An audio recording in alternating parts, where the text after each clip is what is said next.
Hi നമസ്കാരം, ലക്ഷ്മികാന്താണ്, L7 vlogs Cochin. ഞാനിപ്പോൾ ഉള്ളത് വൈപ്പിൻകരയിലുള്ള സംസ്ഥാന പാത, അതായത് കുഴിപ്പള്ളി കൊള്ളത്താടര സംസ്ഥാന പാത ആ ഭാഗത്തുള്ള ഭാഗത്താണ് ഞാൻ നിൽക്കുന്നത്. ഞാനിപ്പോൾ വന്നിരിക്കുന്ന ഒരു ചെറിയൊരു വീഡിയോ നിങ്ങൾക്ക് കാണിക്കാൻ വേണ്ടിയാണ്. ഇതിനൊക്കെ പരിഹാരം കണ്ടെത്താനാകുമോ എന്ന് എനിക്കറിയില്ല. വേറൊന്നുമല്ല, ജസ്റ്റ് നമുക്ക് ആ വീഡിയോയിലേക്ക് കിടക്കാം. എന്തുകൊണ്ടാണ് ഞാൻ ഈ വീഡിയോയിൽ വന്നിരിക്കുന്നത് നമുക്ക് നോക്കാം കേട്ടോ. ഒരു മിനിറ്റ്. ഇതുണ്ടോ, അതായത് ചെറിയൊരു മഴ പെയ്തപ്പോൾ തന്നെ ഇവിടെ വെള്ളക്കെട്ടായി. അപ്പോൾ ഒന്നാമത്തെ ദിവസം ഇവിടെ റോഡിന് വീതി ഇല്ലാത്തൊരു സ്ഥലമാണ്. അപ്പോൾ പെട്ടെന്ന് ഈ ബൈക്കാരൊക്കെ വരുമ്പോൾ സൈഡ് കൊടുക്കേണ്ടതായിട്ട് വരുന്നുണ്ട്. ഒന്നാമത്തെ ദിവസം അറിയാലോ, ബസ്സൊക്കെ 100 തന്നെ. അപ്പോൾ ഇങ്ങനെ വരുമ്പോൾ എന്ത് പറ്റുന്നു, ഇവിടെ ഈ പറഞ്ഞ ബൈക്കാർ സൈഡ് കൊടുക്കേണ്ടതായിട്ട് വരും. അപ്പോൾ ഈ വെള്ളം ഉണ്ടെന്നുണ്ടെങ്കിൽ അവന്മാർ ചിലപ്പോൾ തീറ്റി വീഴാനുള്ള സാധ്യതയുണ്ട്. ഇവിടെ സംഭവിച്ചേക്കെന്ന് വേറെ ഒന്നുമല്ല, ഈ പറഞ്ഞ പോലെ തന്നെ ബ്ലോക്ക് ആയിരിക്കുകയാണ്. ഇവന്മാർ വലിയ കാണൊക്കെ പണിതിട്ട് പോയതാ, ജസ്റ്റ് ഒരു വർഷം ആവണേ ഉള്ളൂ.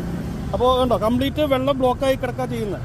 കഴിഞ്ഞ ആഴ്ച ഞാൻ കണ്ടൊരു കാഴ്ചയാണ്, ഇവിടുത്തെ ആ പുള്ളി ബ്ലോക്കൊക്കെ തുറന്നു വിട്ടെങ്കിലും അതിനേക്കാൾ സ്പീഡിൽ കൂടുതൽ വെള്ളമാണ് ഇവിടെ കെട്ടിക്കിടക്കുന്നത് കണ്ടോ.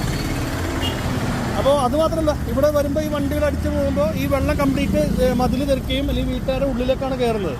അപ്പോൾ ഇതിന് എന്താണ് ചെയ്യാൻ പറ്റുക എന്നുള്ളത് നോക്കണം. പാലത്തറ കൺസ്ട്രക്ഷനാണ് ഇതിൻ്റെ മേൽനോട്ടം. അപ്പോൾ അതിൻ്റെ അധികാരികളിൽ എത്തിച്ചില്ലെങ്കിലും കുഴപ്പമില്ല. അവർ സമയം കിട്ടുമ്പോൾ ഈ വീഡിയോ കാണുമെങ്കിലും വന്നിട്ട് പ്ലീസ് ഈ ബ്ലോക്ക് ഒന്ന് കുത്തിക്കളയാൻ ശ്രമിക്കണം. നമ്മുടെ ഈ വീഡിയോ ചെയ്തപ്പോൾ തന്നെ ഒരു പുള്ളി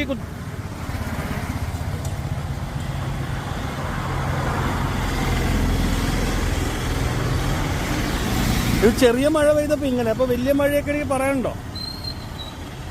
ഈ ഭാഗത്ത് വെള്ളക്കെട്ടൊന്നും സംഭവമേ ഉണ്ടായിരുന്നില്ല. ഇപ്പോൾ ഇത് ചെയ്തതിനു ശേഷം നല്ല വെള്ളക്കെട്ടായിട്ടുണ്ട്. ഇതുണ്ടോ, ആ വണ്ടി ഇപ്പോൾ എൻ്റെ മേത്ത് വെള്ളം തെറിപ്പിച്ചേ, ഭാഗ്യത്തിൽ രക്ഷപ്പെട്ടത് കേട്ടോ. അപ്പോൾ ഇതിന് ശാശ്വത പരിഹാരം കാണണം എന്നാണ് വിനീതമായി അഭ്യർത്ഥിക്കുകയാണ് ഞാൻ കേട്ടോ.